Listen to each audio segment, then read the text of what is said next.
Hello, everybody. Thank you for joining us for another episode. Before we dive in, just want to remind you our friend at This Is Horror, Michael David Wilson, offers a consultation for writing and editing services. Two guests worth of noting, or two people he's worked with, Josh Mallerman and David Moody. For more information on that, go to www.michaeldavidwilson.co.uk/editing. Welcome to Dead Headspace, a part of Silver Shamrock's Horrorcast, a podcast network that includes Killing Time with Silver Shamrock and Unburying the Dead, where we exhume classic horror paperbacks for the new generation. I'm your host, Patrick R. McDonough, joined always by my co-host, Brennan LaFaro. Say hi, Brennan. Hello, everybody. And we got returning guest host, Ronald Kelly. Say hi, Ron. Howdy, y'all. And today we're talking with the founder of Thunderstorm Books. Please forgive me if I mess up your surname, but is it Paul Goblirsch? Pretty close. Paul Goblirsch. Oh, man. Say hi, Paul. Hello, everyone. Now let's just dive right into it, man. What got you into horror? Actually, I was in a supermarket checkout line and I saw a Stephen King book, which was the first of his little Green Mile. And if you remember, they came out in paperback in these like 6 monthly installments. Yeah. And I was in the supermarket checkout line. And I remember like when I was a kid, I would read the like Three Investigators and Choose Your Own Adventure, stuff like that. Right. So it just was just on a whim. I just picked it up. It's like, oh, this kind of reminds me of when I was a kid. So I grabbed it and immediately got hooked. And then I started buying all of King's stuff and working my way backwards. And so basically I ended up starting to collect books. I was a big book collector in the early 2000s. And that's kind of how I got my start. So it's a little bit different than most people, because most people start with movies. And I actually started with a book. So Brennan, you want to dive in, or Ron? So I'm just thinking of the Green Mile now, and by the time I came to it, it was already published as a complete novel. I didn't have to undergo I can't even imagine what it was like to wait for each installment of that, because even when you get to the end of a certain section of that book, and you can turn the page and go to the next one, you can't put it down and go to sleep for the night. That's a beauty of a book, and one of the rare Stephen King adaptations that I feel like the movie did justice. Yeah, I enjoyed the movie as well. But yeah, it was. I remember. I mean, that's just a long time ago, but I do remember. I can't remember the day of the month it came out, but I was back at the store the first day it came out. Yeah, me too. I was right there with you, and it was maddening waiting for that next installment. And then so what's Ron do? Installment number 1, and then Yeah. we're gonna wait 6 months for number 2 and 6 months for number 3. So we're continuing to. You gotta give me that, write another one. So Are those right, Ron? That's very cruel. Paul, are those all Thunderstorm books behind you? Yes, I believe so. Yeah, they're all Thunderstorm, the ones that you can see directly behind me. I have some I have wall to walls behind me, and then off to the sides as well. I got some other publisher stuff on the sides. It used to be all just other publishers, and when I first started, I had a little corner, and I've been slowly expanding it over the years, and now it's like, oh my goodness, I can't fit anything in anymore. I'm gonna have to scale back on some of my own stuff, I think. Oh, that makes me. I got closets full of stuff, closets full of books. I'm just like, nowhere to keep them all. That sounds amazing. So, random question, but you are, you're from Arizona. Sisters of Slaughter, Melissa and Michelle are from there. Remind me if memory serves correct. Isn't there a picture of you, Ian, Ron, and the Sisters of Slaughter together from a few years ago? That's awesome. Yeah, it was 2019, somewhere 2019. We were driving out to California. We did one of those big road trips, 2 weeks to California and back, and we stopped in Mesa and met up with Paul and the sisters, and ate at Cracker Barrel and had a good time. Oh man, sign me up for that. No, those two are amazing. Yeah, They're I brought out fresh right off the press copies of Mayan Blue and the Buzzard Zone. The Buzzard Zone. Yeah. Yeah, It came So bearing it gifts. was a good dinner too. It was. I enjoyed it. It was the first time I met Ron. I had met Michelle and Melissa earlier, but that's the first time I met Ron. It was a good dinner. Yeah, Mind Blue. That's their debut novel, isn't it? Correct. Yeah. It wasn't the first thing I published of theirs, but it was their debut. Oh, okay. Yeah, that's pretty awesome. And let's just jump into it. Their next book that they announced, what was that? The Mayor San Giovanni's what's that called? The expo? Buzz Book. Yeah, Buzz Book Expo. Yeah, and Michelle and Melissa's next book, Scum Janitors We're Still Living Dead. What can you tell us? That cover's crazy. I love it. It looks kind of like a G.G. Allen cover for an album. Yeah, the Verses line, that's a line of books I got called Verses. It was actually kind of started about with Todd Clark. He does a lot of Thunderstorm work. And he had an idea, man, maybe 5-6 years ago, about having these authors pair different characters in their own multiverses against each other, or having characters combine and combat somebody. And I kind of thought of it as, kind of the old school comic books that used to do that. They'd have team ups and this versus this and that sort of thing. And it ended up, the book we were going to do ended up not really working. Because there was going to be multiple authors in one book. So I asked him, hey, do you want to start, just start a line of books with the same concept and then just kind of expand and open it up. So it doesn't have to be specific characters. It can be like genre tropes or however you want to do it. And he was open for that idea. So the Sisters of Slaughter book is number 4, and that one just came in stock. So I just started shipping that one. But it's just a crazy mayhem book. And all the front covers, again, like you mentioned, they kind of remind me of like a comic book panel feel. The cover artist for the Sisters book was Alex McVeigh, and he usually does a great job for me. I really enjoy his covers. But so far, we've had a different cover artist for each Verses book. So that's pretty neat, man. And for those that aren't familiar, could you tell us a little bit about Thunderstorm Books, how it started, why it started, and what it is about? Sure. So Thunderstorm basically specializes in signed limited edition hardcover books. I've done occasional paperbacks, occasional chapbooks, but my main thing is hardcovers, and they're usually signed and limited. It basically started, and I've told this story before, but it basically started. There was a Australian press called Wild Roses way back in the mid 2000s, and they announced a 6-book set of up and coming authors in limited edition format, and they were based out of Australia. So I tracked down book 1 and 2 and paid a premium. I think I paid over double cover price for them because I'm like, I have to have this set. So I bought book 1 and 2, and James Newman's book, The Wicked, was supposed to be book number 5. And I managed to secure like the rights to that. Like I got on a list saying, hey, when it comes out, you can buy it. And I'm like, oh, okay, cool. So I was so happy. I was super happy. So anyway,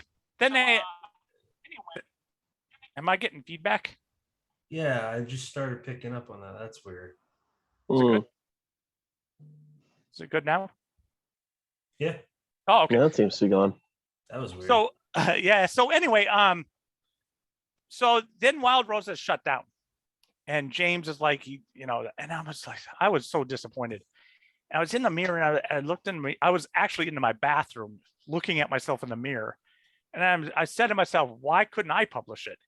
I don't know why it came to me that way, but it did. And then I started really getting into researching it, asking people in the business what it's like, what some pitfalls are, how to start out. And I did that for well over a year. I mean, by then he had actually sold it to Necessary Evil. So I didn't just immediately type out an email to James, but it was like, it got the mind rolling for it. And I was already a huge book collector. So I was buying a lot of signed limited edition books. So I kind of had a little bit of that background going in. I took a lot of, business type classes in high school and college. So it wasn't like it was, something that I was confident that it's something I could handle as far as like the finances and the math involved in it and that sort of thing.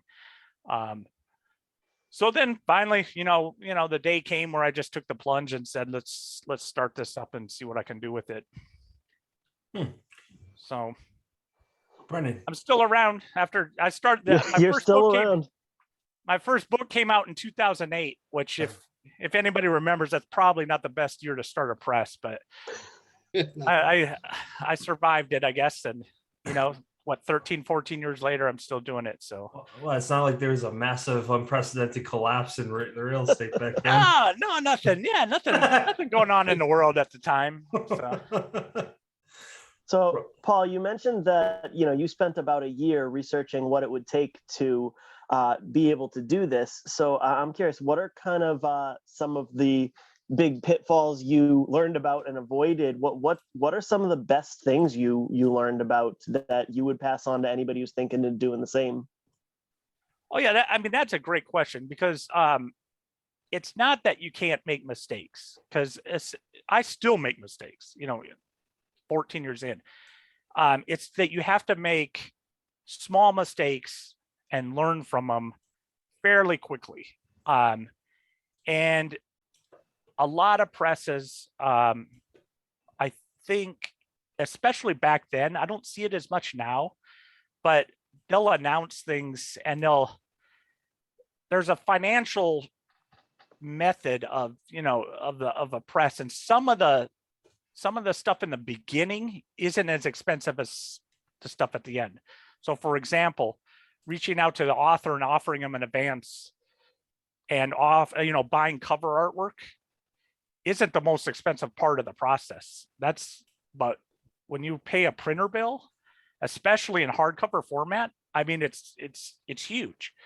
So say you reach out to an author and you say, hey, I want to, you come to terms with them and you got a book going, and then you get this cover art. And I mean, cover art's the funnest part of the job. I mean, you got to admit, you open up a file. I mean, I bet you Ron will say the same thing. He loves opening up files when Alex or Zach sends it to him, and it's like, whoa, right? So you get the cover, you got this manuscript you love, and it's like, oh, this is all great. And then now you got to go pay a lot of money for somebody to print and bind it. And it's kind of out of your hands at that point. And it's like, I could go buy another manuscript. I could go buy another cover art. That's the rush, right? And then before you know it, you're in over your head and nothing's getting printed. So if you ever wanted to start, I would say start slow. I mean, and I didn't do that myself. I'm admit, I'm a little bit of a hypocrite. I had 3 books under contract by the time the first one came out. Oh, so wow. It was like, but I realized it was like, I'm going down the same road that I knew I shouldn't. And I kind of stopped myself at that point. So I caught myself in time. And one of them was a sort of a chapbook. So it was a smaller title, but still it was like, I had to even be self-aware enough not to make some of the mistakes I had seen going on. And I don't know if that's even a mistake nowadays, because there's not a lot of hardcover presses, at least coming out right now. Mm-hmm. So I think that sort of advice is more on the hardcover line, because now you can once you get an author lined up and cover art lined up, uploading it to Amazon is a fairly quick process. So I don't think that advice would hold true necessarily for a paperback press.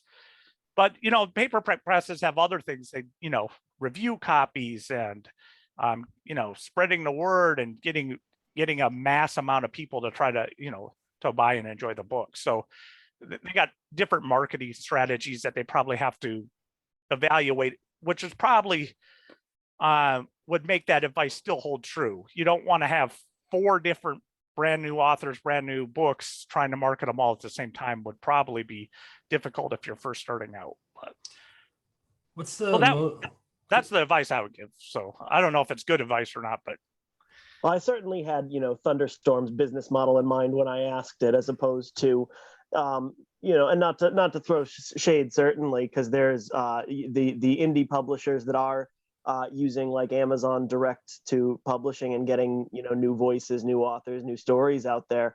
Like, my book's not out there without them. So, but, Thunderstorm puts out this really, really excellent product. And Pat, if you don't mind, I'm going to cut in line in front of you because we can bring Ron in on this one. Even though we're going to want to talk about Deadeye a little bit later, Ron has worked with you once or twice before. So I'm wondering if you could both tell us a little bit about the process from deciding that you want to do a collectible book with an author to the finished product.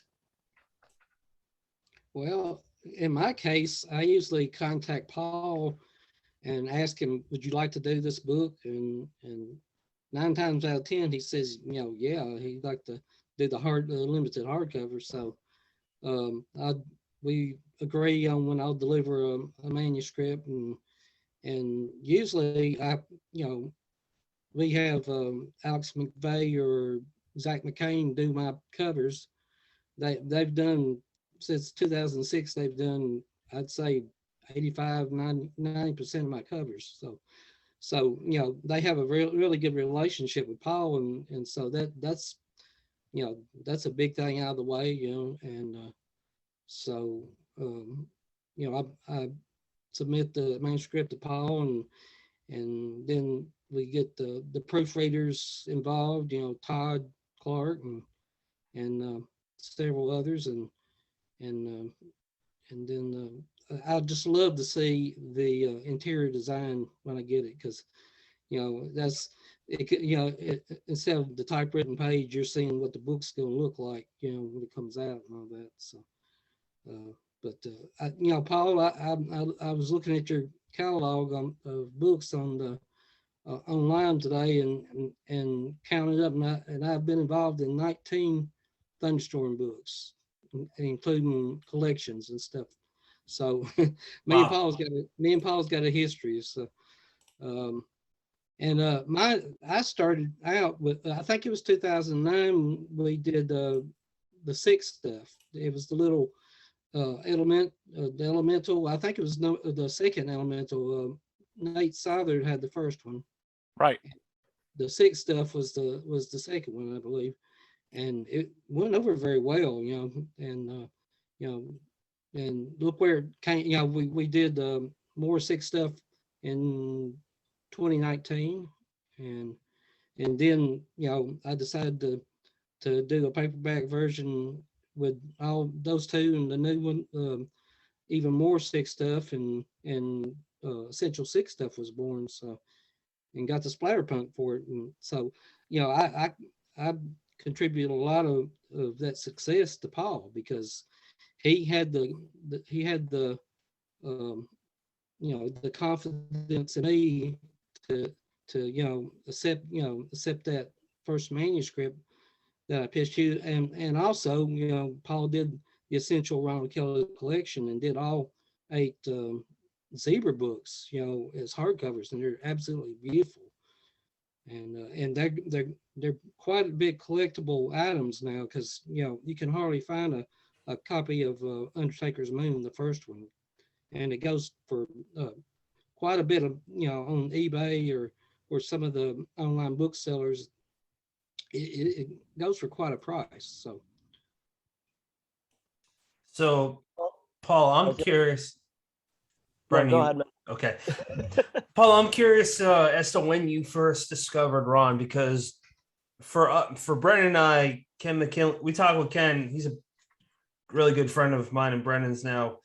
He's the one that suggested, hey, you should look into this guy, because Brennan and I weren't familiar with his work, and I don't know how we weren't, because it seems like he should be plastered everywhere alongside King and Matheson and all them. So I'm curious when you first discovered Ronald Kelly.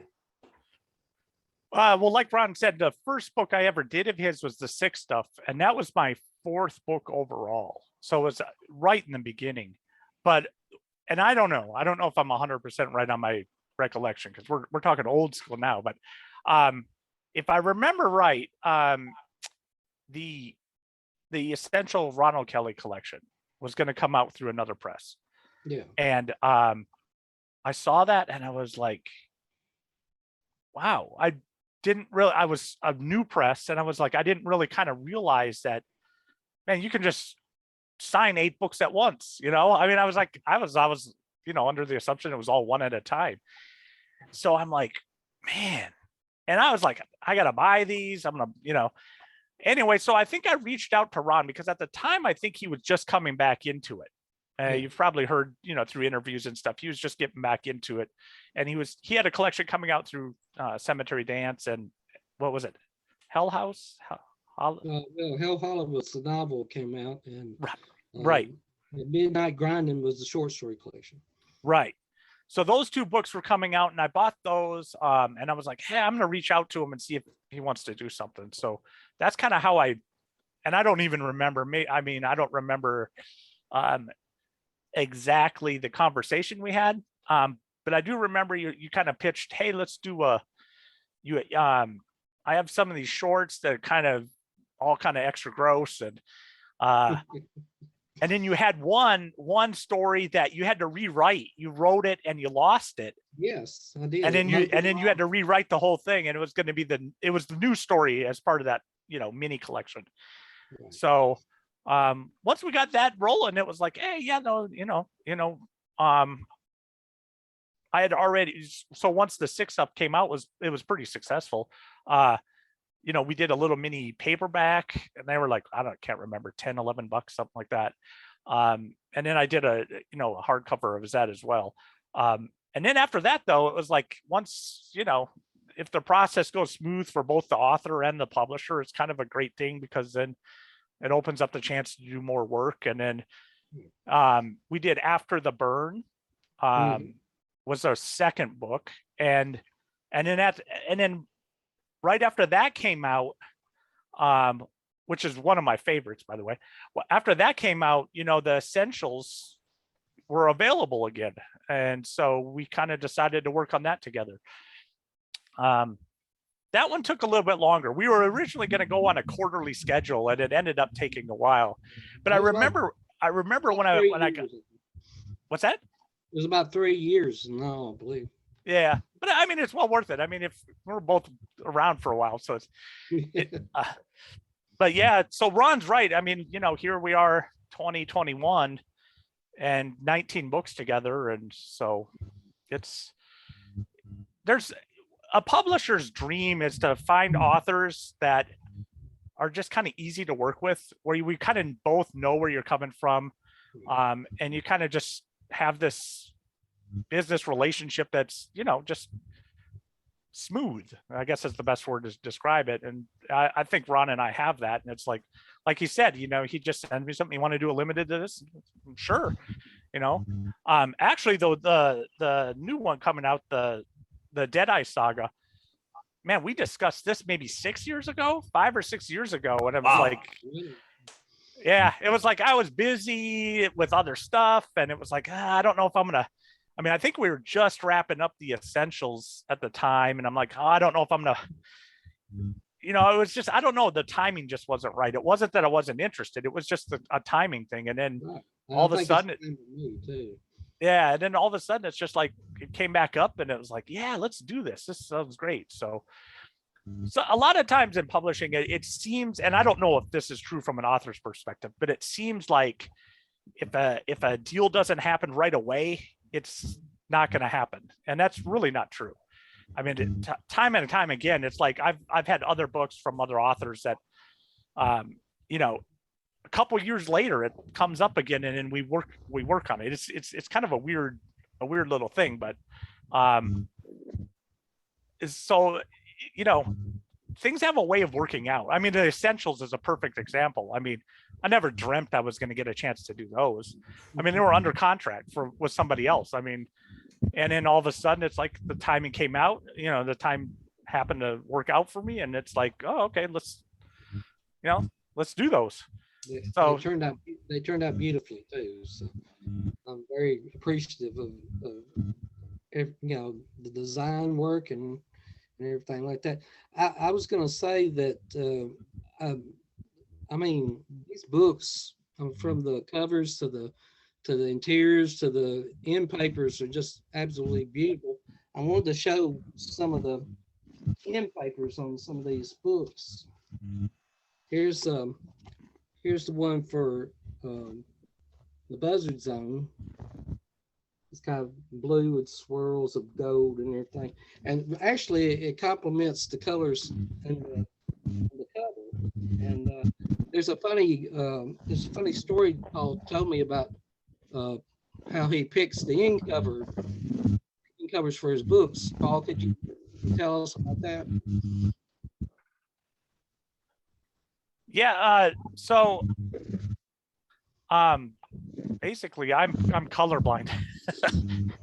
so I usually have my daughter help me pick out end papers, and for the most part she does a great job at it. So, and I try to match, either make it match the cover or maybe make it contrast the cover. It just kind of depends, but I try to give it kind of a unique feel. But you know, I've had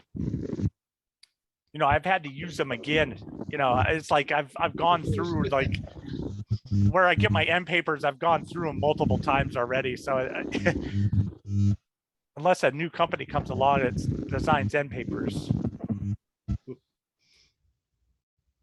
Is that? There we go. But one time, on a side story on the end papers, she helped me pick out the end papers. So I'm doing the Lost Level series of books by Brian Keane, and the second book, Return to the Lost Level, she picks out these papers that kind of have like flowers on them a little bit. So sometimes I have them send me the papers so I can review them. But after a while, it's like, yeah, I know how to read the descriptions, and I can figure out if it's going to work or not just based on the description. So I don't do that all the time anymore like I did when I was starting out. Anyway, so I'm thinking, oh, I'm good to go. And the Return to the Lost Level end papers has these like sparkly glitter on them. And I swear, I mean, you will open up and hold the book and you end up getting glitter on yourself. And I'm just sitting there thinking, I thought, you know, the way my twisted mind is, some guy out there read the Lost Level and his wife walks in, man, where have you been? Oh, I was reading a book, I swear. And like, no, you weren't. You probably went to some club or something like that because he got glitter all over himself.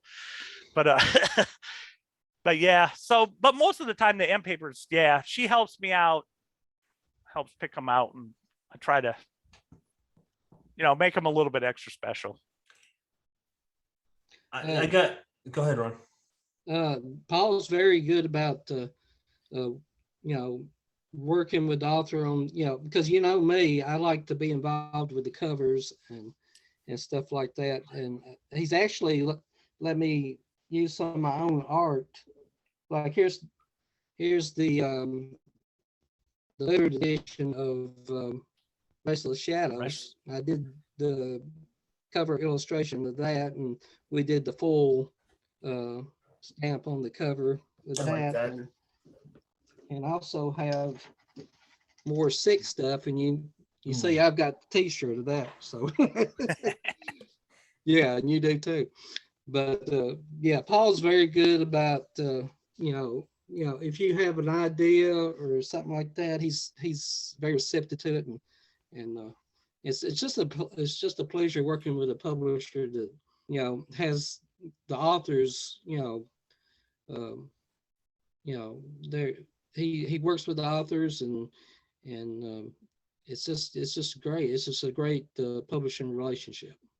That's awesome. Paul, I'm curious from a publisher's point of view, have you noticed, maybe I'm way off base and not really trying to sound judgy, but it seems like a lot of writers nowadays seem to want to rush the final product. And I don't mean that they're cutting corners and doing it wrong, but I'm just kind of saying that if, like you said, if they can't get something done so quickly, then they think like, oh, it's either now or never. Does that seem to ring true to you as a publisher now, or has it kind of always been like that?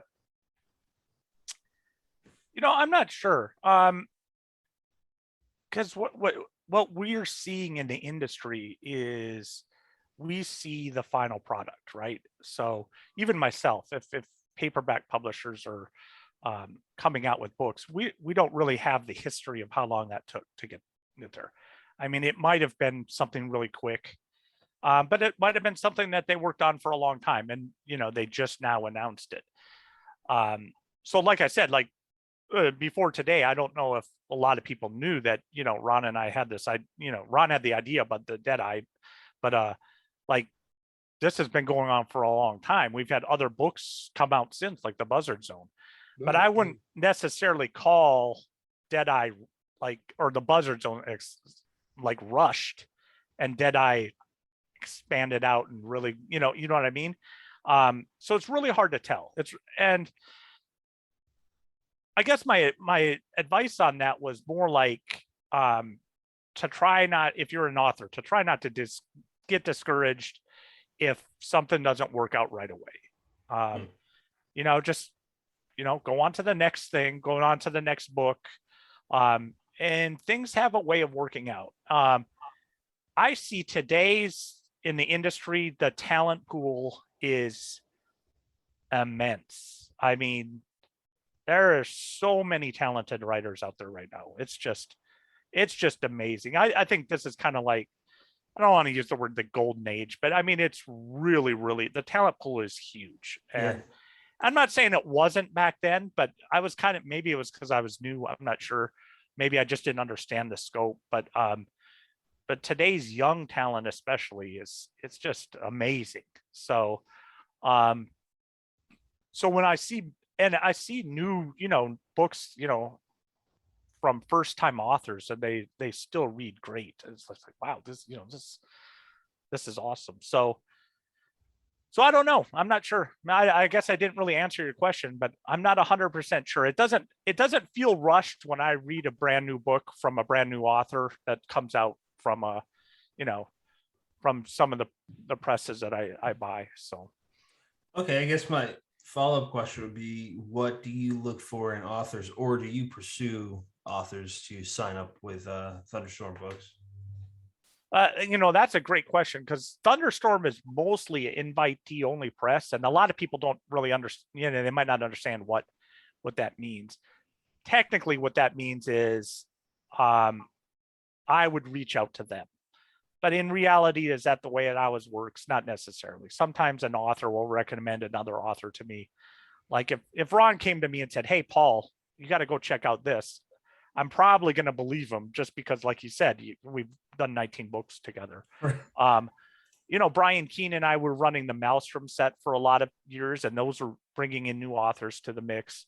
And even every once in a while, I'll pick up, new authors. They'll say, "Hey, would you be interested in reading this?" And if the timing's right, maybe I'll give it a go. But I'm sorry, what was your question again? I must be confused. I've started. Oh, that's all right. I was wondering. No, you kind of answered. Oh yeah, what do you look for in an author? That's what you were asking. Yep. What do you look for? So for me, I'm sorry, I went off on a tangent there. But when I'm looking for is, basically good characters. I'm kind of a character kind of guy, and it might sound weird because I've done a lot of extreme type horror, but still, it's like, I really enjoy good character development, more so maybe than action or plot. But just a good overall story. I think I'm pretty simple guy. If I like it, or if my editors like it, I'll want to publish it.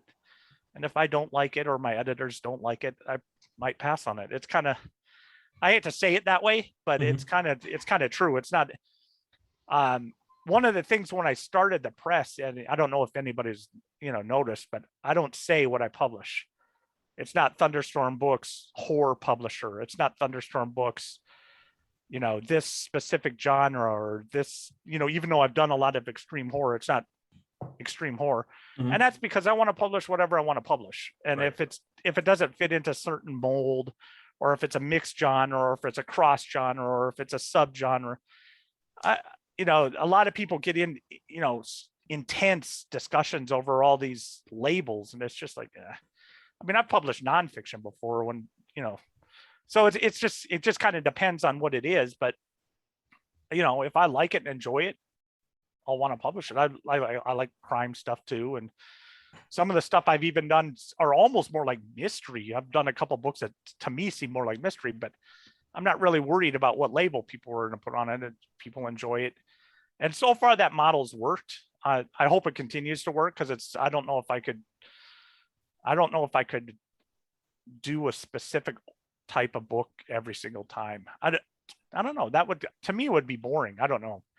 I know some presses specialize in that, so I'm not trying to down on them. If they're into one certain thing and they want to do that every time, hey, more power to you. That's great. But I personally couldn't do that. I have to have a mix of various genres, various styles, various voices, the whole 9 yards.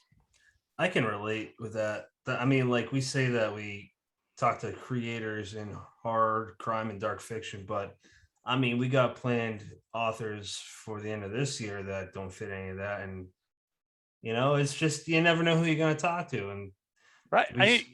I mean, you got a publisher on your show. I was like, man, you're really reaching down to the bottom of the barrel now, huh? You got a lot of great books. We've had a few publishers on, and you, Richard Chismar. Oh yeah, Rich he's awesome. Love Rich. Lisa and Christoph from Clash Books, Joe Meinhardt from Crystal Lake. And then, of course, Ken McKinley from Silver Shimmer. Yeah. Yeah, my first ever limited edition was The Lost by Jack Ketchum, which was published by Cemetery Dance. So a couple of years ago, Brian Keane had a thing out here in Arizona where he was doing his Silver Door project, and Rich was involved with that. So I got a chance to meet him, and it was just like, I was kind of starstruck, like, oh my God. But anyway, I brought my copy of The Lost, and I asked him to sign it, and he signed it for me. And I'm like, yeah, I'm never going to get rid of this book. I'm going to keep it forever. So, you can put whatever you want in it. And he kind of inscribed it and signed it, and it, made my year. So he's just such a laid back guy. And I mean, look at all he's doing. I don't know if you guys know Kevin Lucia. He just, an author that just announced, an author that just announced that he is doing the paperback and trade editing for Cemetery Dance. I think that's a new branch for them. I thought they always did limited hardcovers.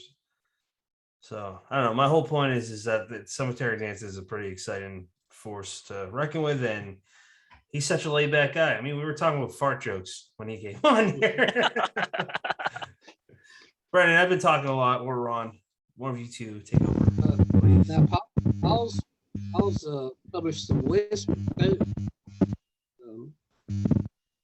Paul had what was it called? The Novus line, the Western, a few years ago. Oh, the Western lines. Yeah. Yeah, I did a line of, like I said, I didn't put a label on the press. I was doing some Western stuff. It was one of those things that kind of the materials dictated the line.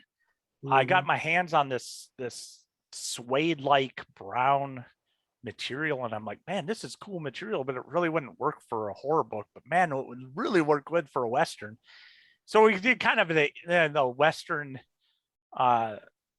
the Western horror mix, kind of before it was popular. I know it's huge popular now, but I did 7 of those, I believe. Ron's Timber Gray was in there.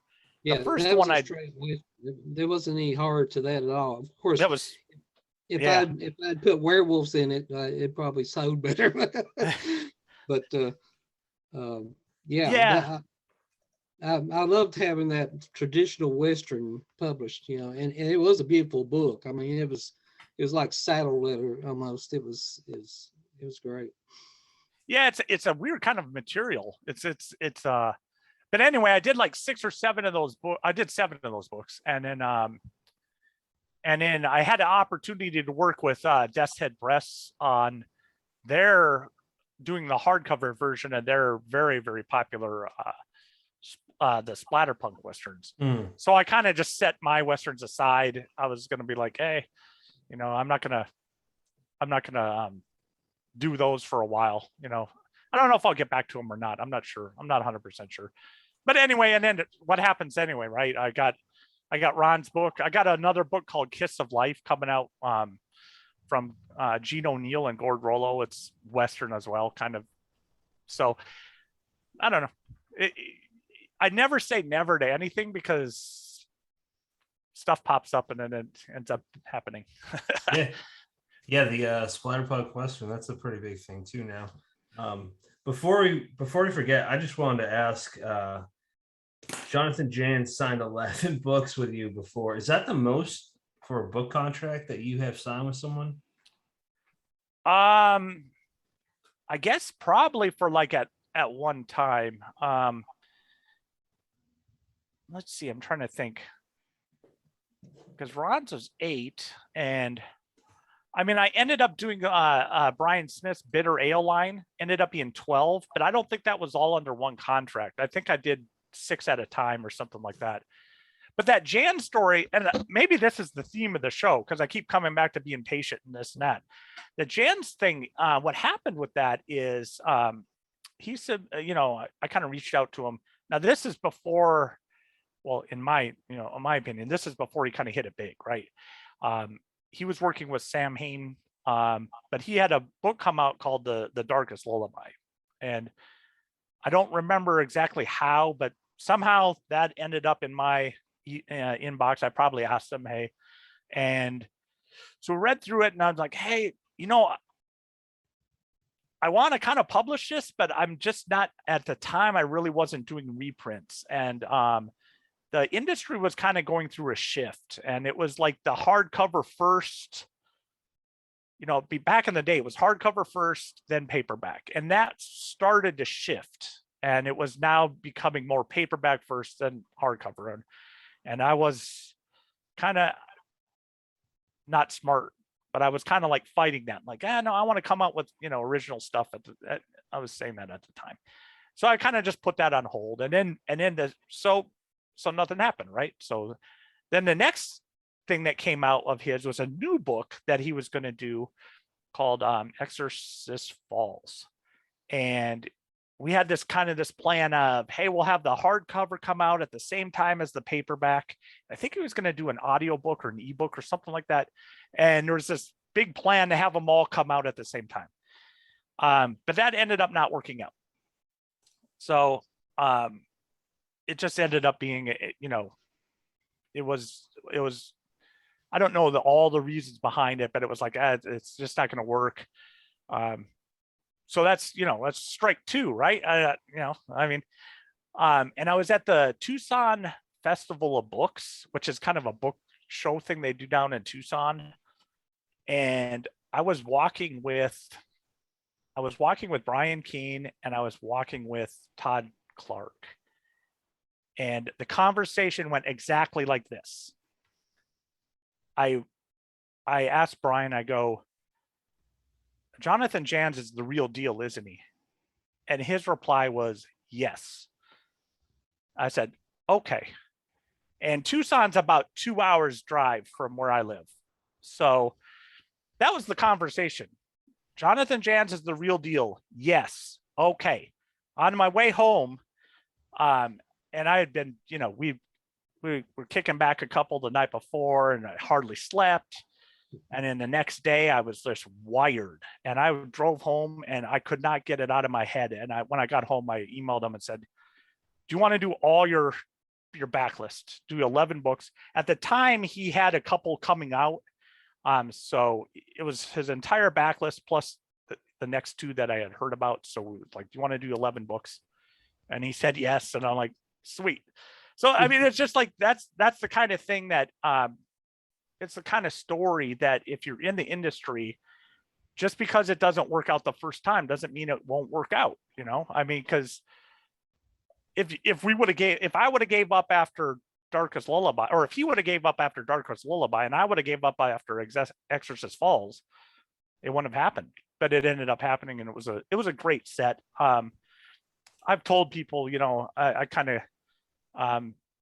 that set of books I'm really, really proud of. It's probably, I think it's going to be one of the ones that are, you know, 20 years from now are the most sought after. So if you happen to own a set, you know, I think that's awesome. So we did 11 books over the course of probably a couple years as well. He is truly talented, and he's such a kind person too. So yeah, he's awesome. I just got Exorcist Falls, but it's a paperback version. When I met him at Scares of Care, and heard a lot of great things about that. So I'm looking towards that. Brennan, why don't you go ahead, buddy? I was just thinking back when we had Jonathan on maybe like 6 months ago. He was talking about that set, and he had only the kindest things to say about you, Paul. And I won't try and spit out the story because I'll mess it up, but he had talked about how with the timing of that set coming out, that you played with the timing of that set coming out so it would be most advantageous to him, and it was just not, it didn't strike him as a typical thing for a publisher to do, to really almost put themselves out, you know, to the advantage of the author. And like I said, he told that story and he spoke very highly of you on that front. Oh, thank you. So let's talk about, you know, you said you do mostly hardcover limited editions, but you also have kind of a standing appointment to work with Nightworms every so often. And you've done some really interesting titles from, you know, you brought John Bowden's Jedi Summer back from the dead for a limited edition, gave the world a preview of Wormwood, brought Ronald Malfi's Snow. So talk to us a little bit about working with Nightworms. Yeah, working with Sadie and Ashley is, I just love working with them. It really came about. I once I asked them, hey, how do you get into these, you know, these package things? And I was talking mostly about like promo materials, like what do you look for, like in bookmarks and stuff like that. And it just popped in my head. I was just thinking about stuff, and I'm like, I wonder if they would be interested if I could get them like an exclusive book or a couple of exclusive books. So I believe the first one we did together was Brian Keane and Jonathan Jans, were those two books. One was Tales from the Shadow Side, which I had already done as a limited edition hardcover.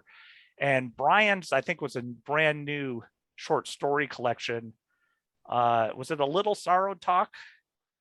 Yeah, A Little Sorrow Talk. So those two books, and I was already planning on doing the hardcover. So I asked, and they seemed interested. And I asked Brian and Jonathan if, you know, they wanted to do it. And it kind of just happened.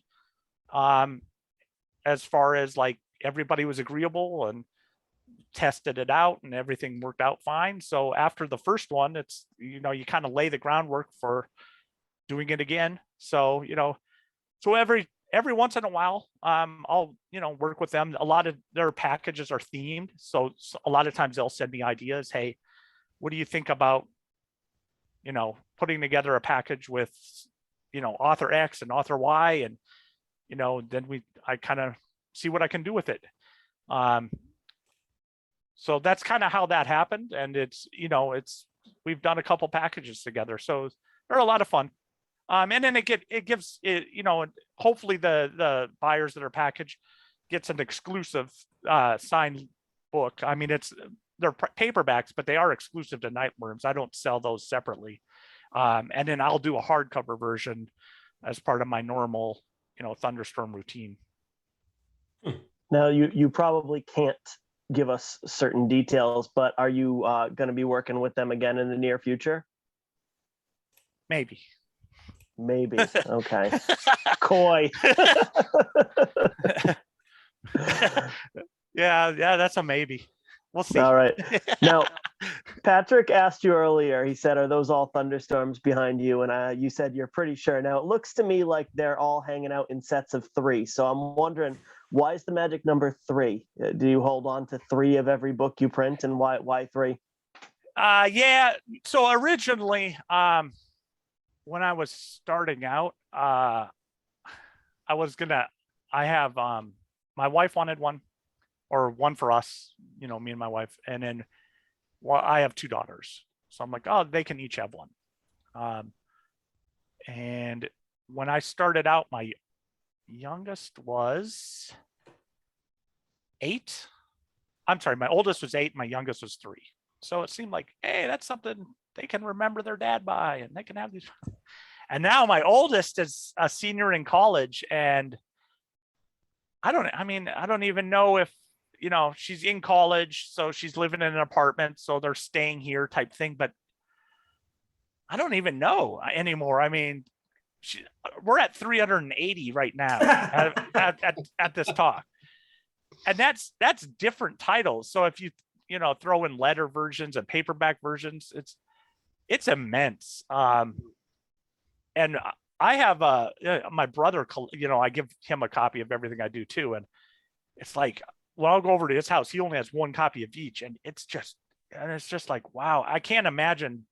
I hate to this sounds weird, but I can't imagine burdening her with like, hey, everywhere you move the rest of your life, bring these 380 books around with you, and it's still growing too. So I don't know. Maybe it ends up, I'm not sure. Maybe I'll give her, I want them to keep the Tempest line, which is, like a thing that Mary Sangiovanni and I co-edit, but she's kind of the main editor of that, which focuses on,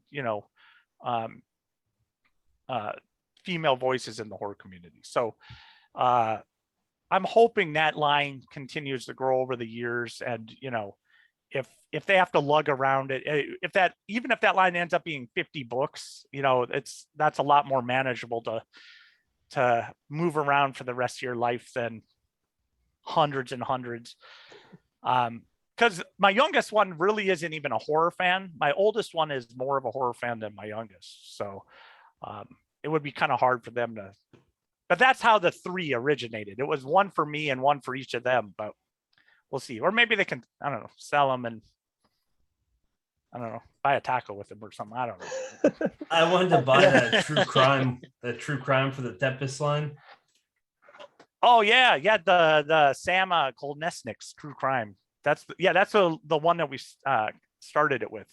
That's an awesome novella. That's a really good one. Oh, it's fantastic. Yeah, Brennan and I just read her second one, Wave, and it's just as, you know what, man, it's a lot different. You guys are lucky. I saw that and I'm like, oh my goodness, that's it's really good. It's fucked up, but it's good. Yeah. How long is it? It's a novella. Is it? It's probably, at a guess, it's probably about the same length, maybe even a little bit shorter than True Crime. So that deals with oh wait, she hasn't said what it's about. No, I'm not gonna say. Yeah, I don't know if we're allowed to, so we'll err on the side of safety. But oh man, I'm just thinking, 380 titles plus the extra stuff plus 3 of each. That's a U-Haul in and of itself. Yeah, exactly. But I'm so glad that you plugged the Tempest line, because I wanted to bring that up if you didn't. You've had some phenomenal authors in there, and you've had, like you said, you started off with Samantha's book. You had Gwendolyn Keist on there, Summer Cannon. You just announced one with Laurel Hightower. Mm-hmm. Am I missing anybody, or is it just the 4? So far, it's just the 4. Laurel's is going to be number 4, and that should be going to the printer any day. I think she just sent off the signature sheets, so it should be towards the end of the year that one will come out. So I do have a couple others in the works, possibly. So it's something that we'll keep going. That's excellent. I love that. And the one reason, and I don't mean to switch topics on you guys, but the one reason that I asked about the length of that book of Samantha's is, I don't know, it's this thing with me, but I really, really love 4 novella collections. Like if for some reason they just speak to me as far as like, especially in signed limited format. So like I did the 4 books of like Haley Piper, for example. I wrapped them all up into one book.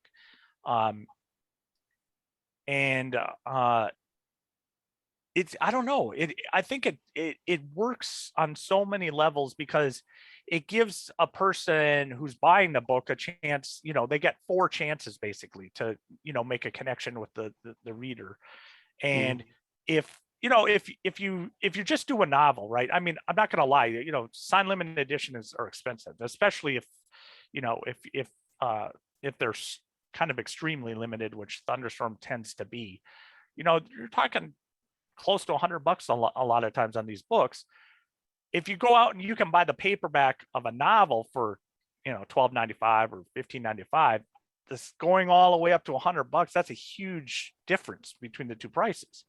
But in the case of novellas, it's like you can, if you're going to spend $12 each, you're halfway there. You're halfway to that 100 of if I can combine them all into one collection.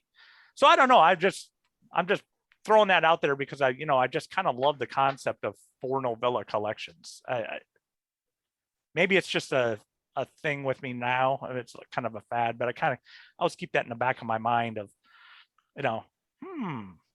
they just came out with a novella. There, Samantha. The hook is there. Well, it's not just Samantha's. It's there's a lot of novellas out there now, and it's like, I wonder if they have 1 or 2 more, maybe on a drive somewhere. Or so. I mean, you can reach 400 to 500 pages on 4 novellas, so it's definitely worth it. Yeah, and my I don't want to say typical book, but my most popular line is I make them oversized.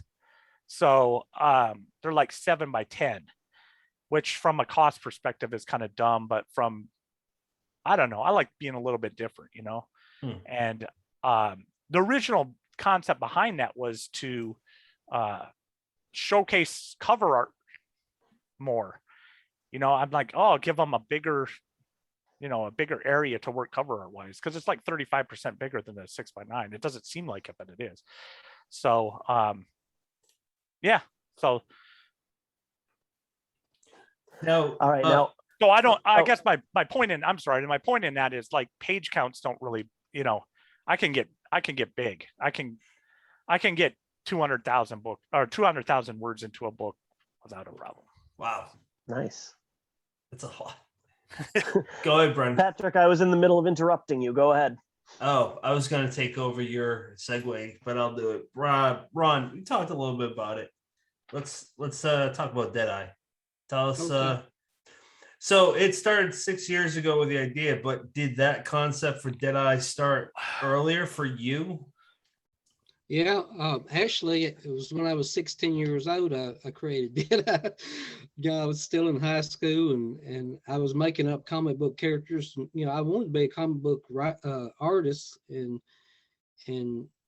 as I've said before, I collaborated with a guy named Lowell Cunningham, who went on to make Men in Black, the comic Men in Black. So we did comics together in high school, and then I started doing them on my own, and I was making up characters, and I was reading a lot of Western, series and stuff, and came up with the idea of this gunfighter, Civil War veteran who his family had been killed, and he had been blinded by the outlaw who killed his family, and they had rubbed foxfire in his eye, and it glowed. So he kind of they thought he was dead, and he came back as Deadeye. So that I had the idea when I was 16. I didn't do anything with it, but in the 90s, I actually went to Berkeley Books with the idea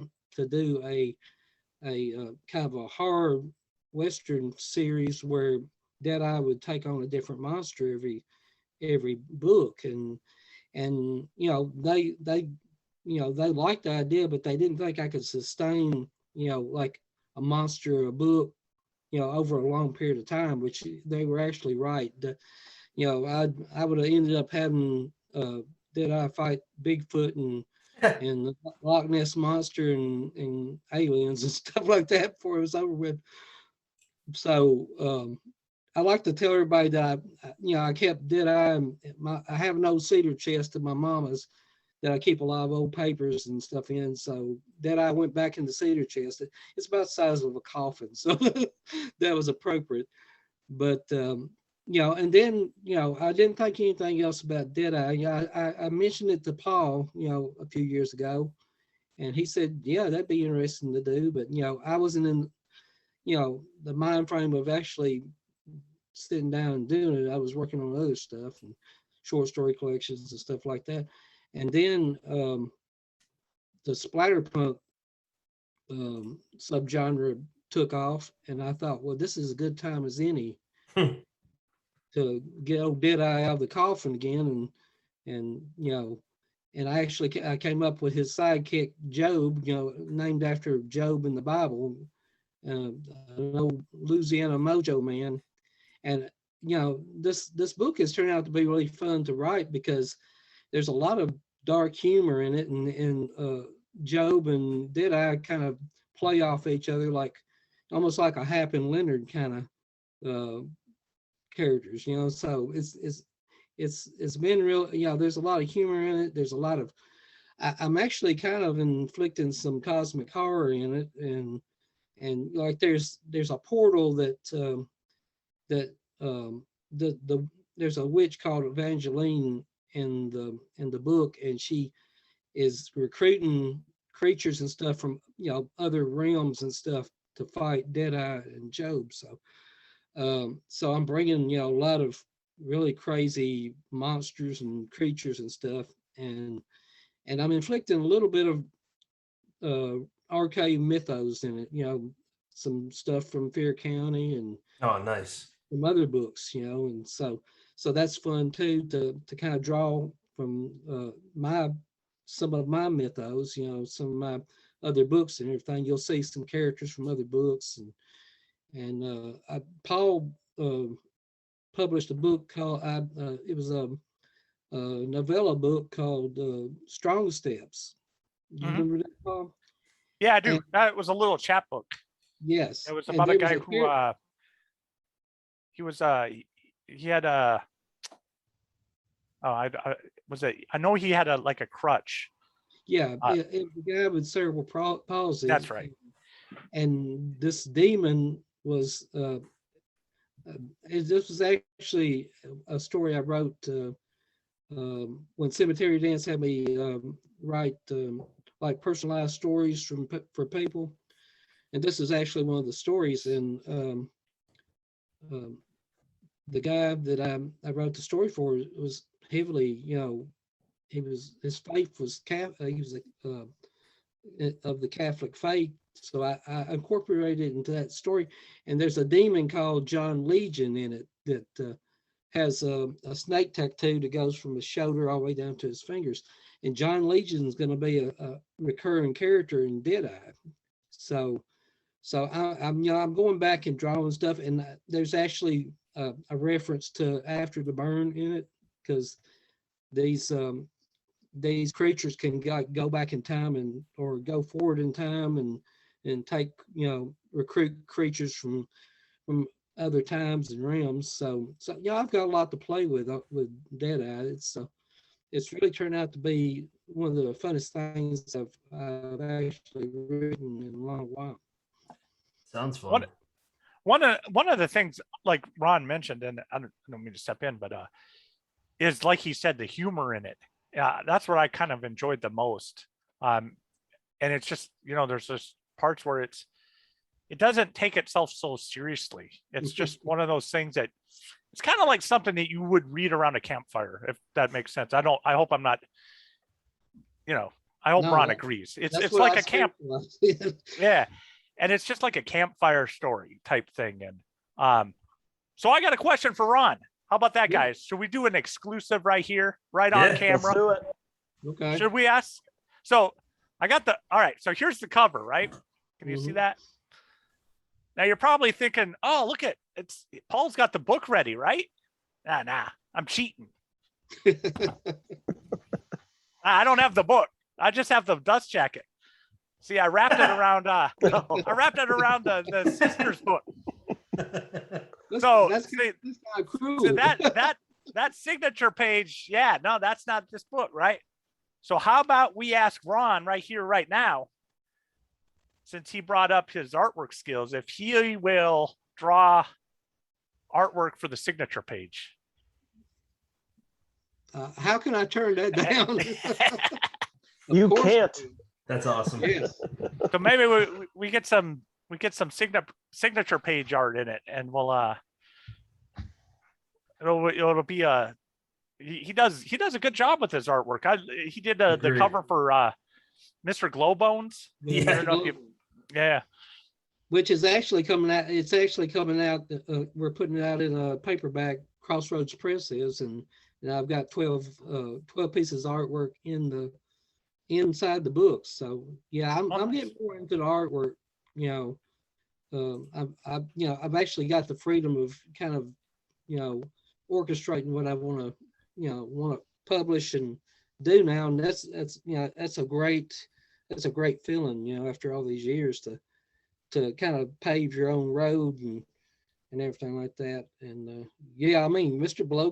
Glowbones was, when did we do that, Paul? About 2014 or something like that? That sounds about right. Yeah. And that was a big hit too, and people seem to be excited about it coming back, because it was only in the ebook for years and years. Yeah, because it's mostly it's Halloween stories, correct? Yeah. Yeah. I remember the story about the kid in the razor blade in this. Oh yes. Brennan and Pat like that story. Oh, the ways, yeah. No. Yeah, you're talking about I mean, it was well written, Ron, but you know how that story makes me feel icky. So, with you agreeing to make a signature page, a perfect time to mention that this episode's going live on September 30th. So if you're listening to this on release day, unless I'm mistaken, and Paul, jump in and correct me if I am, you got about 24 hours to pre-order this book. So you should do that immediately. That's true. Yeah, I didn't think about that. Yeah, so what I'm doing is I kind of want to look at how much demand there's going to be for this print run, especially when you have a bunch of books in succession. So as far as a bunch of books under one contract. So I talked it over with Ron, and it's like, hey, let's see how many people are interested, how many want to buy it. Let's put it up for pre-order. And we're going to run that pre-order until like October 1st. So like Brendan says, if you're listening, you got a day or two. That's about it. But once you're in, if you buy book 1, you'll be, you got the first rights to book 2, 3, 4, 5, and we'll, the same print run will be for the rest of the line. So, cool. Go right on to thunderstormbooks.com. You can pick it up there. It's on pre-order right now. If you have any questions, my email is thunderstormbooks@gmail.com. And I always try to answer any questions that potential book buyers may have or book collectors may have. That's great. Ron, I'm not asking for you to announce who this is, but do you have a date when an announcement for further formats of that book will come out? Right after the pre-order for the limited edition, I've got a publisher lined up to do paperback and ebook, and they'll be making that announcement a day or two after the hardcover pre-order is done with. So I can't tell you right now. I'm sure a lot of people can guess who it is, but hey, you want to tell them today, Ron? I'm good with that. If you want to say it, I'm 100% okay with it. We only got one more day left. Okay, well, that's right. Yeah. Okay, I'll see. I'm an author's publisher. I give them the Break the contract, Ron. Break the contract. Yeah, what contract? I just hope Paul's the cool publisher. All right. So the publisher for the paperback and the ebook will be Silver Shamrock Publishing. Oh my God, I didn't know. Oh no, you didn't know, did you? I hear they're very good. Yeah, I hear they're good too. That's pretty neat. Seems like you kind of have your publishers that you go to. You got Paul, Ken, Crossroads, and those seems to be your three that you always go to. Yeah, that's the three I can depend on. I mean, I am branching out a little bit. I've done, the Spider book I did with D&T. It's a new indie publisher, and they did a great job, and it's selling really good. And so, it's just like, when I wrote for Zebra, I had all my eggs in one basket, and then when Zebra went down, I didn't have anything anymore. I was just out of a job. So that taught me a lesson to spread your projects evenly, several publishers and stuff like that. And it's really worked out great for me, plus, each publisher is unique. They promote in certain ways, and I love working with Paul and David Wilson at Crossroads and Ken McKinley. It's just been a great, publishing relationships all around. Oh, and you got one more. I don't know if you've announced it yet. Have you announced your nonfiction book coming out? Who you're working with? Oh yeah. Through Stygian Sky Media, they'll be doing my memoir writing tips book. It's called Southern Fried and Horrified.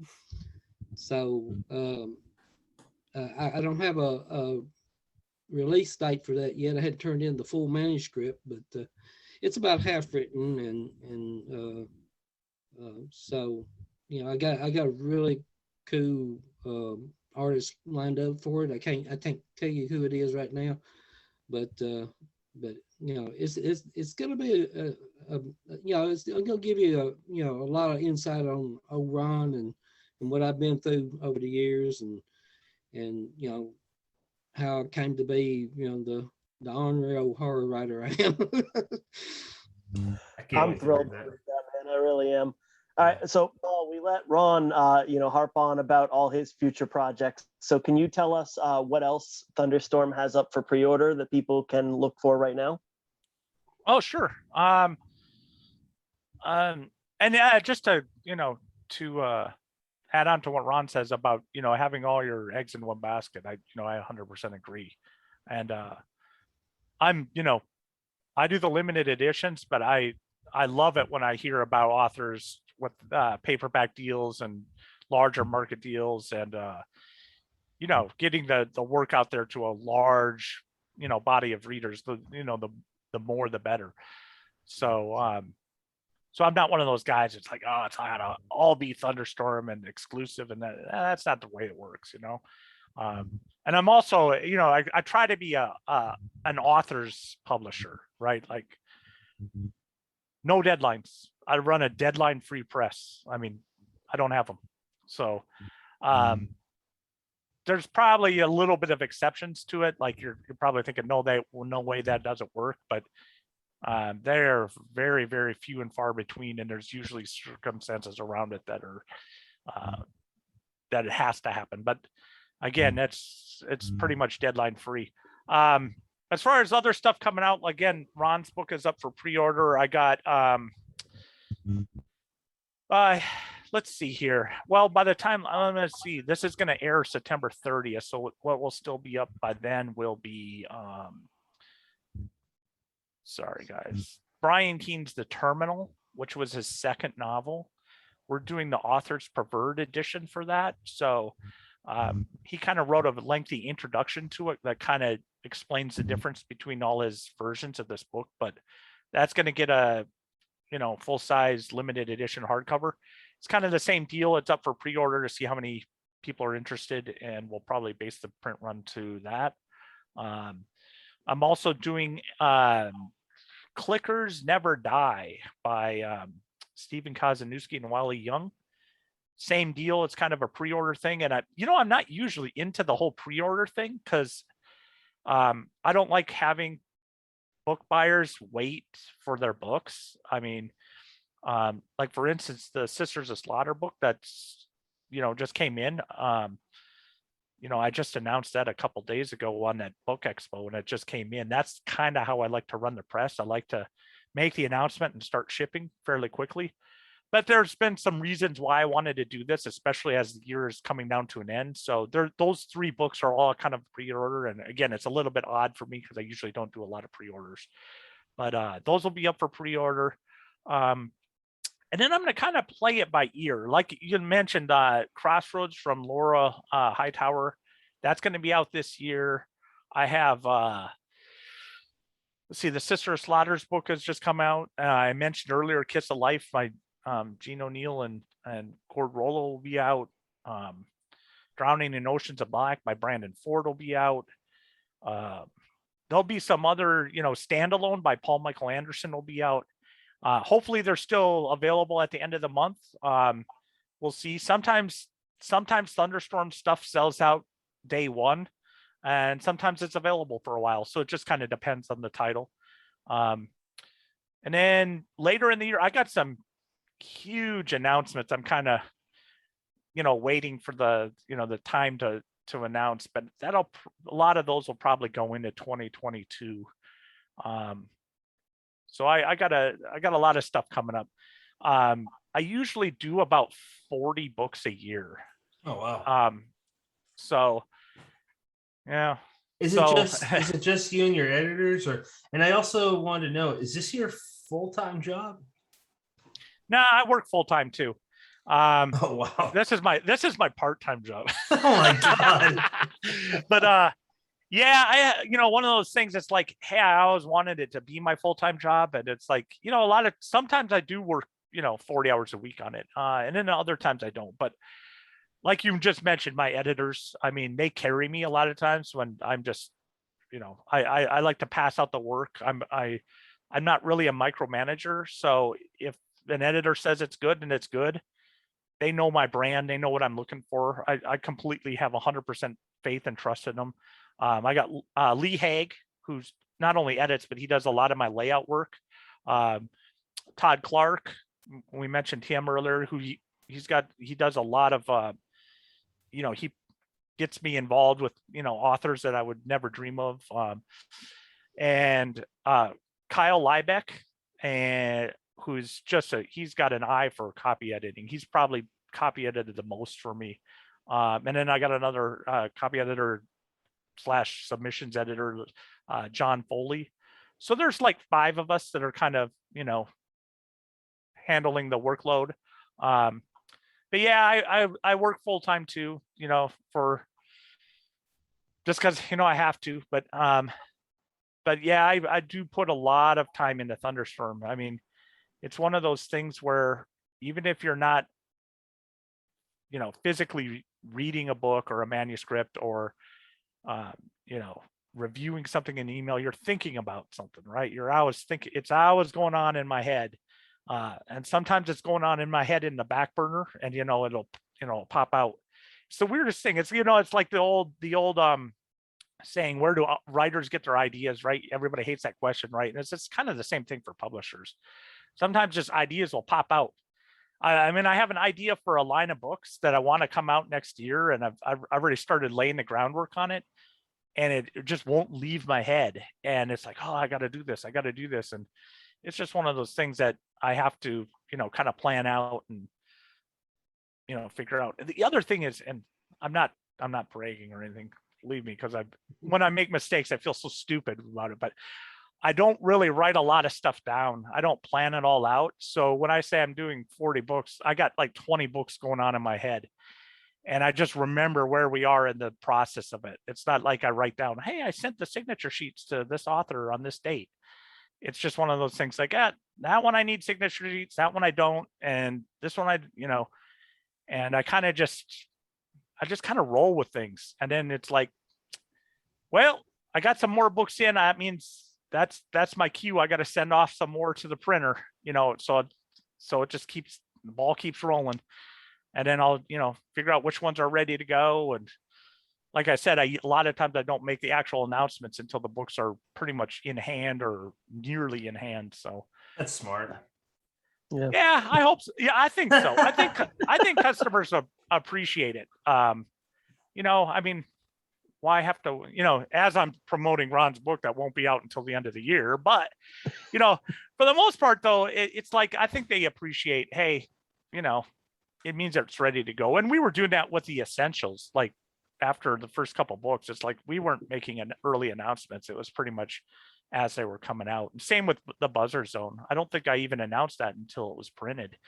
I don't think so either. I think that's good. Sorry, Paul, go ahead. Well, I was just going to say, I think customers, kind of appreciate that. I mean, for sure, it doesn't tie up their money for an extended period of time.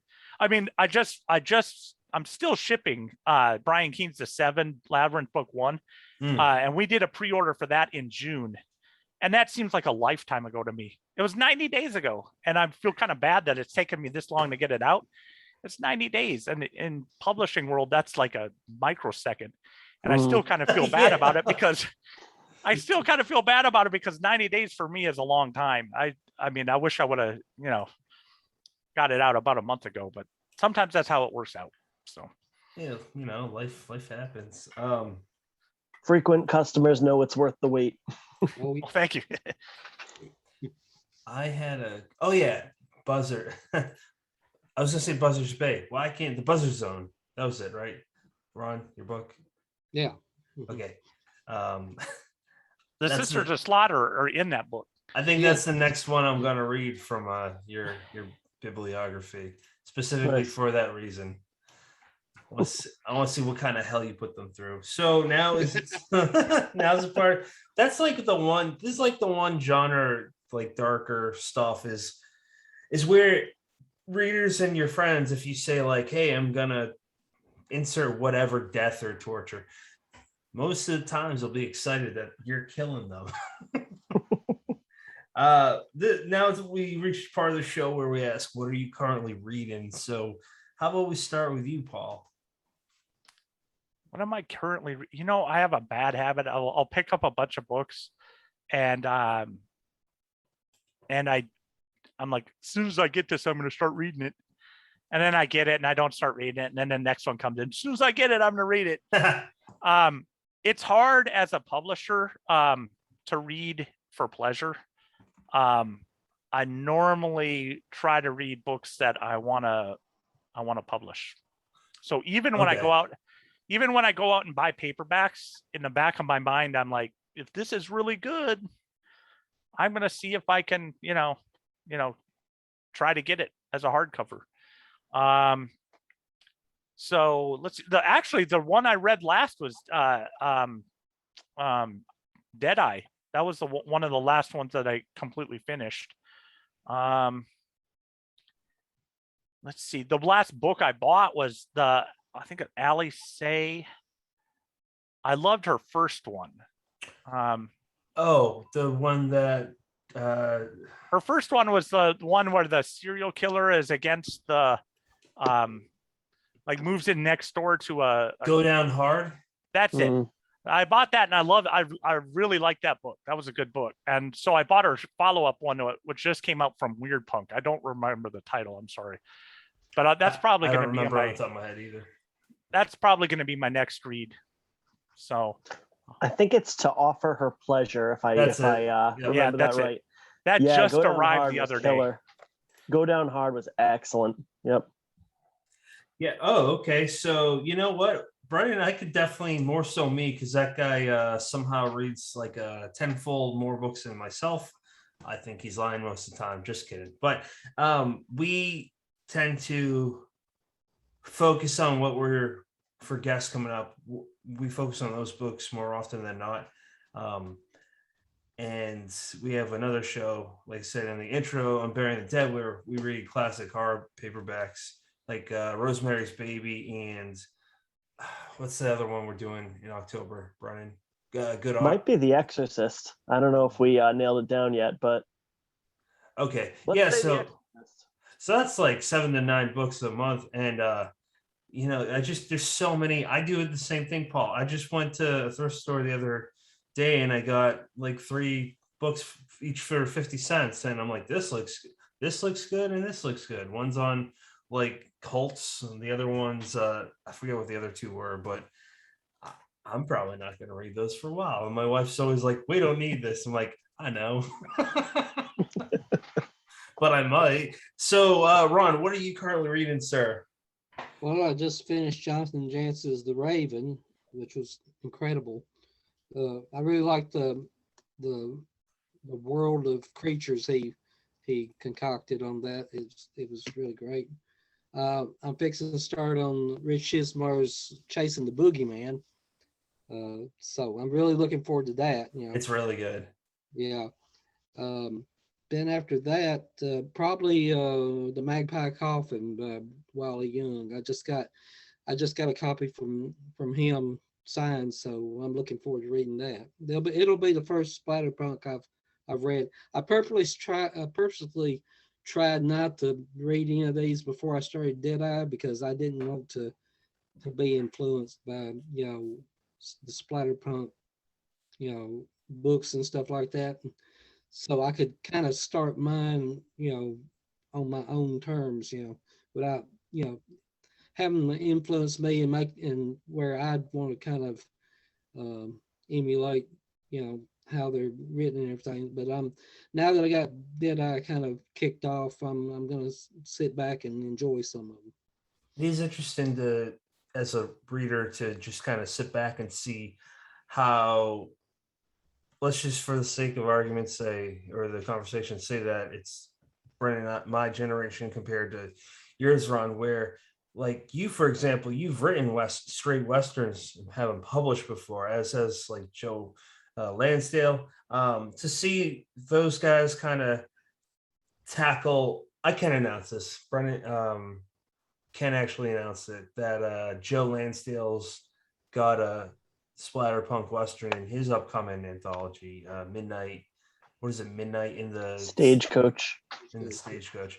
Yeah, so it's interesting to see how like you guys who grew up on that, and I mean, I'm just going to assume that you were big into Westerns as a kid, like my father was, and how kids my age are probably not of that background, and they're writing their version of a Western. It's just kind of really interesting to see that, how it all blends together. Brennan, what are you reading right now?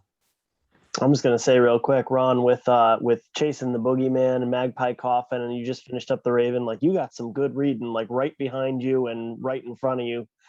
Yeah, you're in for a good couple weeks. I am reading Boys in the Valley by Philip Fracassi.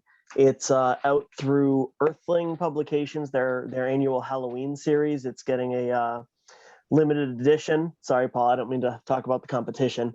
Paul Miller is awesome. I mean, he was one of the, when I started out, he was kind of like I turned to him for advice. I can't say enough nice things about Paul Miller. I'm a huge Earthling fan. I got a ton of their stuff. Yeah, he's on Twitter, doesn't he? I don't think he does. No, I've only corresponded with him through email, but he's just a really nice guy to talk to. Seems like a really good guy.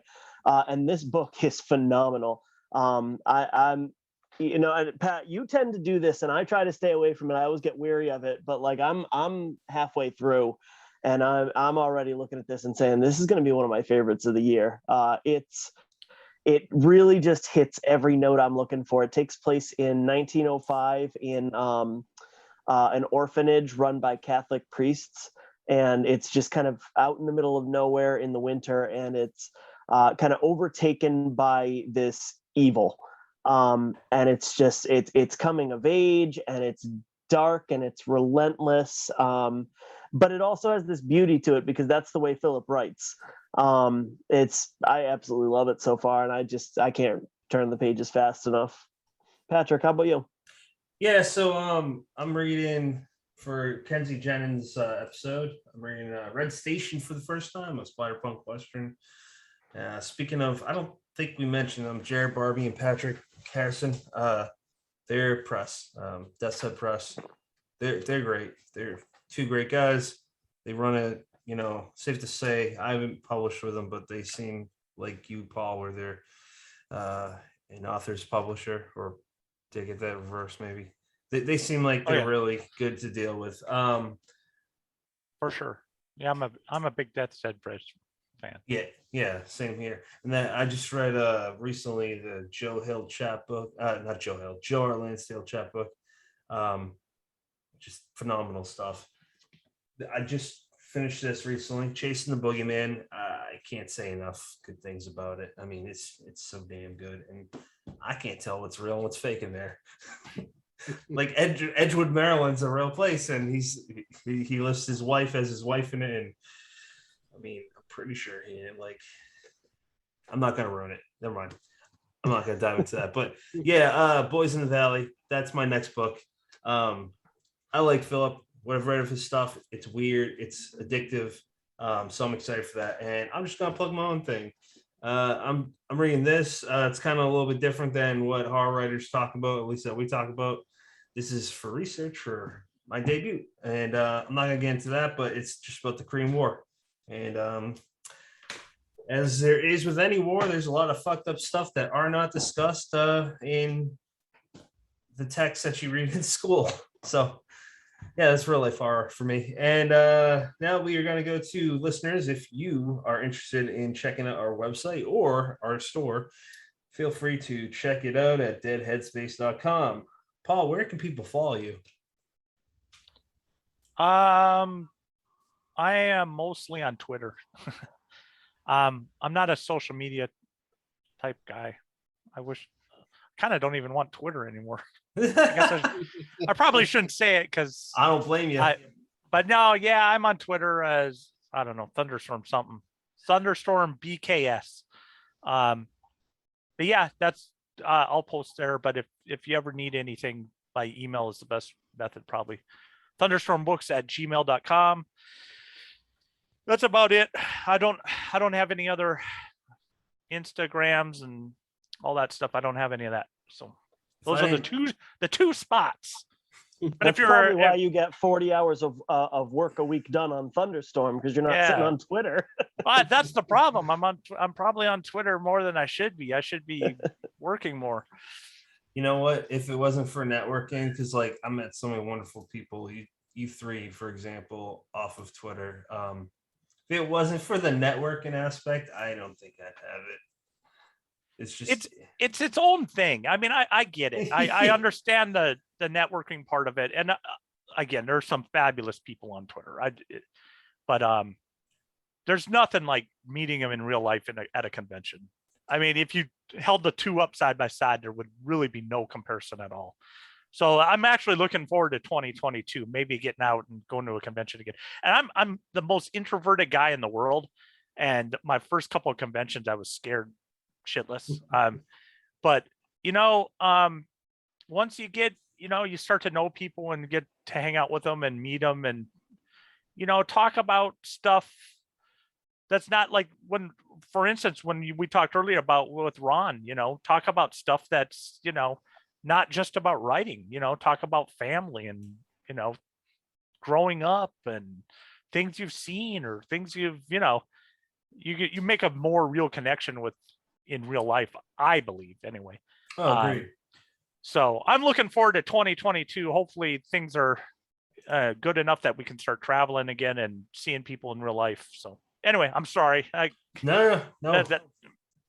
No apologies. We're all feeling it, man. We're all feeling it. I'll just start out there. I agree. I'm piggybacking off of your last comment. Scares of Care this year. That was fun. I got to meet Ron, amongst many people. Ron, Ken McKinley, Todd Kiesling, Kenneth Keane, and Jans and Gabino. And and you know what? Two guys that are incredible. They're like, if you love books, if you love classic horror paperbacks, Mark Sieber and Jim, his last name. I should know his last name. Marshall, I think it is. They had this one booth where they just had they were like $2 each for all these classic books. They had some Shizmar, but they had older ones too. Like they had this Robert Bloch that I don't even know existed. And you know, you meet all these people, you just start shooting the shit, and it just feels right. Like if you talk to someone long enough on here, like when I met Ron, it was just seeing an old buddy, him, Ken, a few of those. But like it's a lot, it's a lot stronger, obviously. But I just wanted to kind of say, yeah, I can definitely agree with that. Was supposed to meet Brennan this year, but Merrimack Book Festival got canceled, and for good reason too. I totally get it. It just sucks. Fucking COVID, man. Ron, where can people follow you? Well, I'm spread out. It's like I exploded all over the place. I'm about everywhere. Excellent.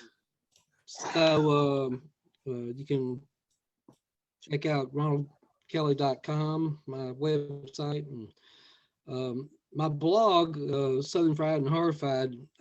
You can go there and read something from like 2018 or something, because I have to keep up with writing blog spots and stuff like that. But Twitter, I'm Ronald Kelly 4.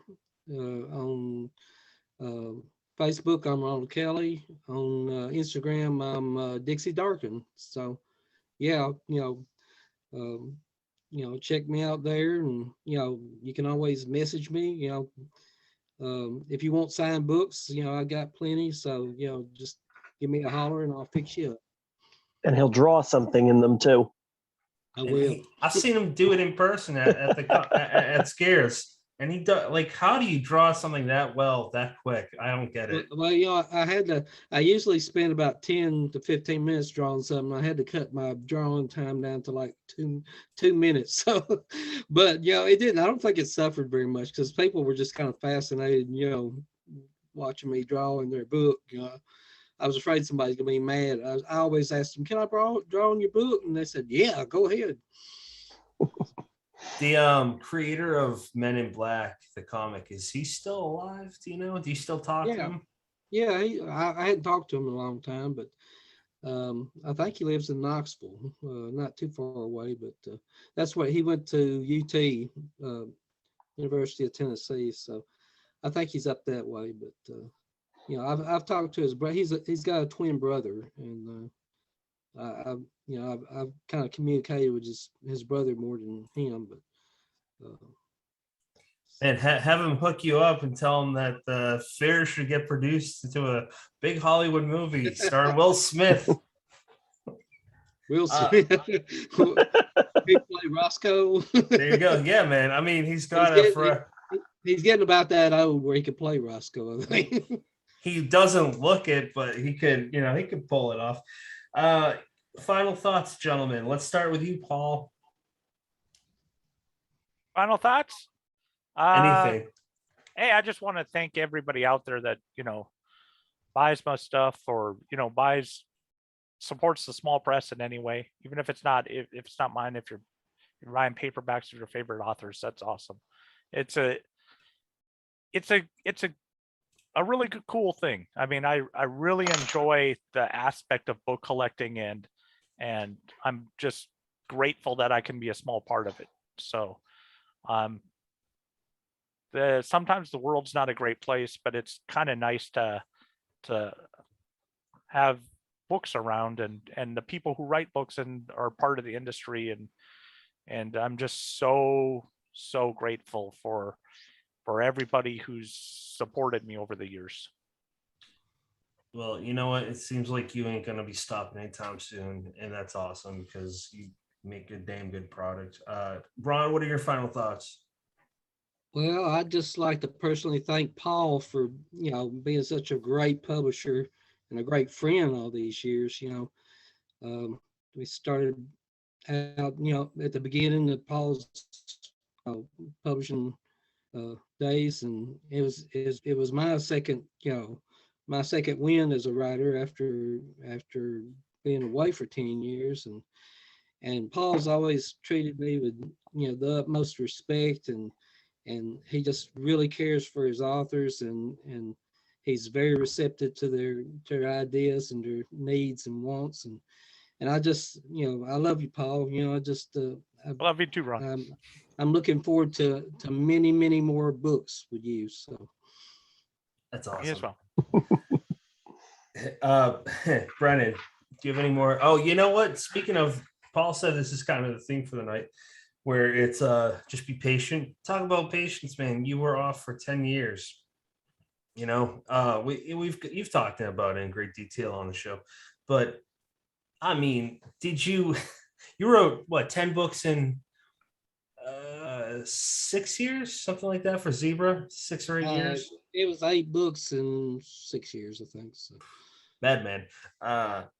But now look at how much you're writing. It's fair to say that you're somehow writing even more, and you're crushing it. I mean, it's the motivations kind of kicked in after, I kind of went stagnant for a while, and it almost seems like COVID came around and just kicked me in the butt and said, you're stuck here in the house, do some writing or something. Get to work. Yeah, get to work, That's great. Yeah, Brendan, what are your final thoughts, man? I mean, I want to big thanks to both Paul and to Ron for spending your Friday night with us.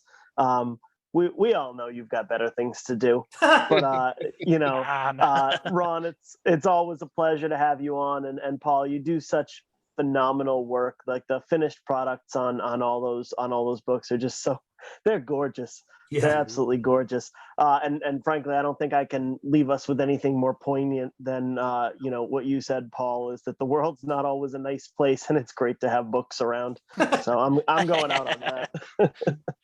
Yeah, I gotta second that, Paul. It's very, if I'm a new writer, or even if not new, if I'm a writer and I'm looking for publishers and I hear this conversation, I'm gonna try to pursue you. So that's kind of one reason why we don't want, not a knock on any other show, but like, this is all about the writing process, stories, and people first. And you can't get the finished result without the publisher.